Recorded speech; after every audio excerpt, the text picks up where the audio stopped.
अस्सलाम वालेकुम, मैं शाहिद हुसैन हूँ, सिंध हाई कोर्ट से रिपोर्ट कर रहा हूँ। दो वीडियोज़ हैं, दो ख़ास तौर पर ख़बरें हैं। एक तो ये ख़बर है कि जो गुज़श्ता दिनों आपको याद होगा कुछ साल पहले एक सिनेमा को आग लगा दी गई थी, प्रिंस सिनेमा को। अब वहाँ पर तामीरात हो रही है, गैर कानूनी तामीरात हो रही है। उस तामीरात से मुतालिक सिंध हाई कोर्ट ने क्या हुक्मनामा जारी किया है वो तफसीलात आपके सामने रखेंगे और वहाँ के आप फुटेजेस में भी तफसीलात देखेंगे कि किस तरह जो है वो एक जालसाजी के ज़रिए एक गैर कानूनी तरीके से उस बड़ी इमारत की तामीरात हो रही है। और वो ये कोई मुदाफ़ाती इलाके नहीं बल्कि मेन चारा एम ए जिन्ना रोड के ऊपर ये तामीरात हो रही है। सिंध हाई कोर्ट ने जो हुक्मनामा जारी किया है उसकी तफसीलात आपके सामने रखेंगे। इसके अलावा कंटोनमेंट के इलाकों में जो एक्टिविटी होती हैं, जो कार्रवाइयाँ होती हैं, उस पर आज सिंध हाई कोर्ट ने एक बार फिर भरमी का इज़हार किया है। कौन से इलाके के बारे में जस्टिस ज़फ़र अहमद राजपूत की सरबराही में 2 रुकनी बेंच ने रिमार्क्स दिए हैं और स्टेशन कमांडर के हवाले से आज क्या ऑब्जर्वेशन थी अदालत की वो आपके सामने रखेंगे। मेरे साथ अमीन अनवर मौजूद हैं। सबसे पहले तो अमीन अनवर, आपको मैं यूट्यूब चैनल पर खुशामदीद कहता हूँ। इस तरह भैया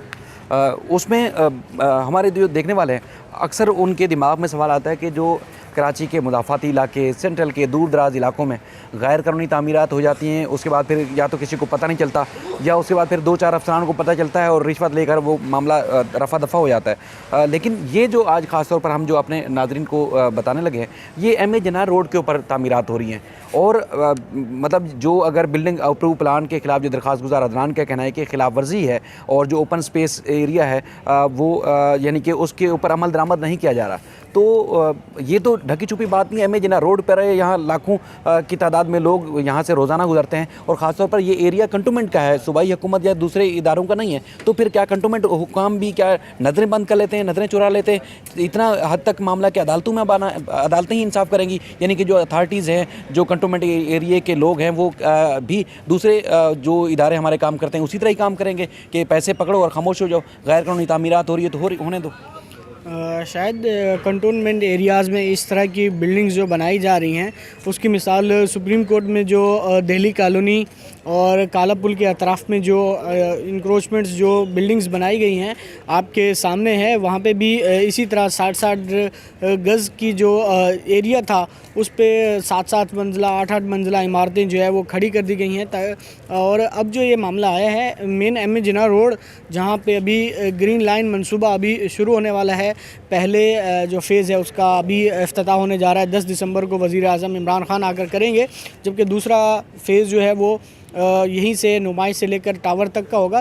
तो उसी पर ये प्रिंस आइकॉन टावर जो है वो बनाया जा रहा है, जिसमें दरख्वास्त गुजार का ये कहना है कि एक तो अप्रूव बिल्डिंग प्लान की जो है वो खिलाफ वर्जी की जा रही है, जिसकी इजाज़त ली गई है उससे हटकर तामीरात की जा रही हैं, जबकि जो open space COS compulsory open space area है वो भी नहीं छोड़ा जा रहा। उसके साथ साथ जो गली थी 20 फीट चौड़ी गली थी उसको भी कम करके 10 फीट जो है वो कर दिया गया है, जिस पर अदालत ने नाज़र अपॉइंट किया है उस तमाम एरिया की इंस्पेक्शन के लिए कि वो जाकर इस तमाम जो अप्रूव प्लान है इसके हवाले से अपनी रिपोर्ट तैयार करें और अदालत को आकर आइंदा समात पर आगाह करें कि ये कितना एरिया था उनका और अब क्या अप्रूव प्लान की खिलाफ वर्जी हो रही है। यानी अब ये आइंदा समात पर जब नाज़र की रिपोर्ट आएगी, इंस्पेक्शन रिपोर्ट, तो उसमें पता चलेगा कि किन किन चीज़ों की खिलाफ वर्जी की गई है। अच्छा, इसमें अदालत ने जो तामीरात है फौरी तौर पर रोकने का हुक्म दिया है, क्योंकि आपको पता है कि जब इमारत बन जाती है तो उसके बाद फिर कोई इदारा उनके खिलाफ कार्रवाई नहीं करता। फिर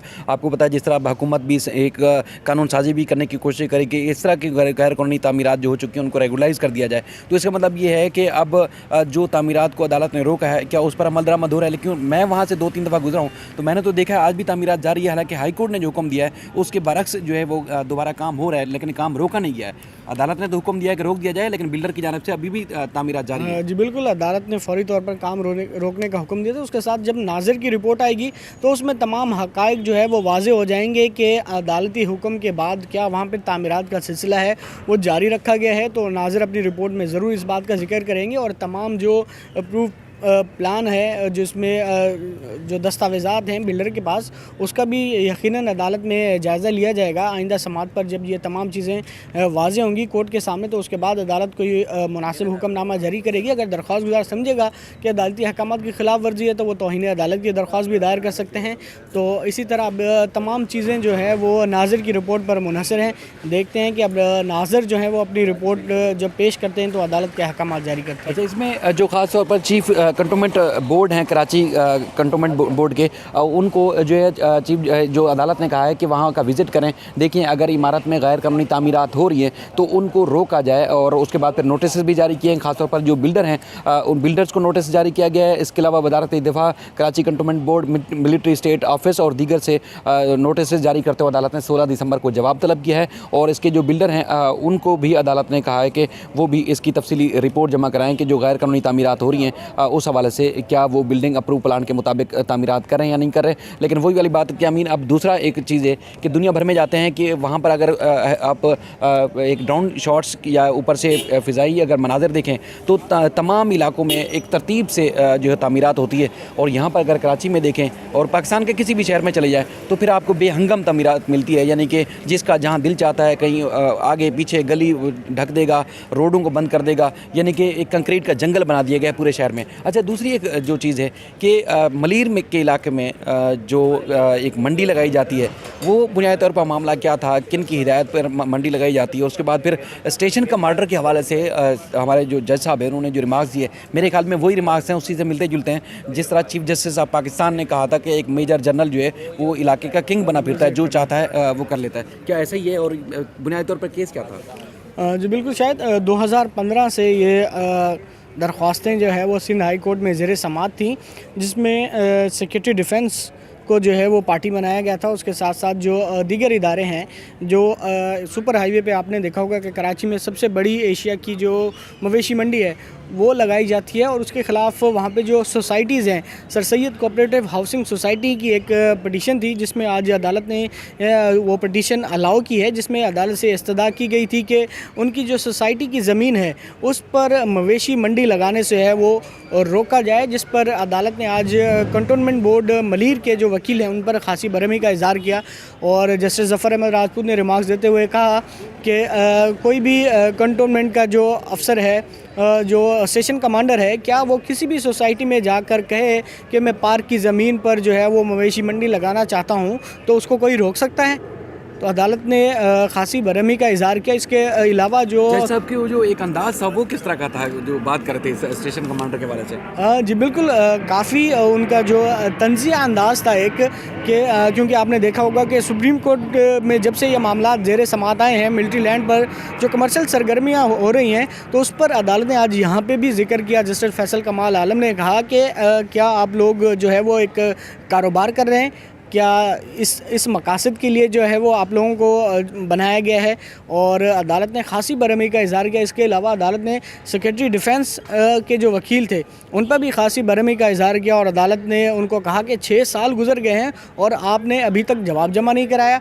उनका ये कहना था कि अभी उन्हें टाइम दिया जाए, इसके बाद वो सेक्रेटरी डिफेंस जो है इस मामला की जो है वो बातचीत करें, तो उसके बाद जो है वो अपना तफसीली जवाब देंगे, जिस पर जस्टिस ज़फ़र अहमद राजपूत ने खासी बरहमी का इज़हार किया कि 2015 से ये पटिशन ज़ेर समाअत है, लेकिन आपने अभी तक कोई तफसीली जवाब भी जमा नहीं कराया। तो अदालत ने ये हुक्म दिया है कि सर सैयद कोऑपरेटिव सोसाइटी ये जो है उस पर मवेशी मंडी जो है वो ना लगाई जाए। उसके साथ एक और पटिशन भी साथ ही मुंसलिक थी, इसी तरह की सेम प्रे थी। उसमें वकील जो थे उनका ये कहना था कि हमारी जो सोसाइटी की ज़मीन है उसकी दीवारें तोड़कर जो है वहाँ पर मवेशी मंडी लगा दी जाती है, और वहाँ पे जितने भी डेवलपमेंट वर्क हैं, जो तरक्याती काम हुआ है, जो सीवरेज की लाइनें हैं, पानी की लाइनें हैं, बिजली की लाइनें डल चुकी होती हैं, वो सारी की सारी ख़राब हो जाती हैं। उसके बाद वहाँ पर मवेशी मंडी को के लिए जो पानी के गड्ढे खोद दिए जाते हैं, जानवर बांध दिए जाते हैं, तो इससे उन्हें काफ़ी मुश्किलात का सामना करना पड़ रहा है। 2015 में ये दरख्वास्त दायर की गई थी, जिसका अब तकरीबन 6 साल होने जा रहे हैं, जिस पर अदालत ने आज ये पटिशन अलाउ किया, और सर सैयद कोऑपरेटिव सोसाइटी और इसके साथ एक ऐसी ही दूसरी दरख्वास्त अलाउ की है, जिस पर अदालत ने जो मलीर कंटोनमेंट है उन्हें रोका है कि वहाँ पर मवेशी मंडी जो है वो ना लगाई जाए, यानी कि प्राइवेट लैंड के ऊपर मवेशी मंडी नहीं कायम की जाएगी। ये अदालत ने कंटोनमेंट हुकाम को भी पाबंद किया है। इसी तरह की चीज़ें हैं। अमीन, आपका बहुत शुक्रिया।